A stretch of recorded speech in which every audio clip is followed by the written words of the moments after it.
دلوقتي اهو الروتويلر اهو بص المستوى. اهالي مستورده، الاهالي الاب مستورد والام مصري، والمصري لكل شاب مصري، وعندنا الحصري. بص كده بفضل الله الخشب بيبان عليه من صغره بيبان عليه الخشب ما شاء الله تبارك الله. الدم الحامي يعني الحاجه دي هيكبر يبقى راسها بتقطع. ما عندناش يعني حاجه تاخدها فيها مرض برضه ولا الكلام ده ولا حتى برد. واخد التطعيم بتاعه، واخد تطعيم تاني بس لما يشد حلو كمان شويه. ما شاء الله تبارك الله. عايز بتجري هجيب لك، عايز تصفر اجيب اهو الروت اهو. لاخواتي اللي بيسالوني على روت وايلر، احنا بفضل الله نبقى رقم واحد مش في الروت وايلر. برضو اخواتنا على راسنا في اساتذه في الكار، بس احنا بفضل الله حطينا رجلنا وجايه دمار وضرب نار في كل الحيوانات بفضل الله.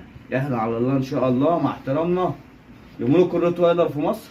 تمام، اخواتنا الكبار اللي بنتعلم منهم، بس برضه احنا بنوفر روت وايلر اهو مجموعات اهو.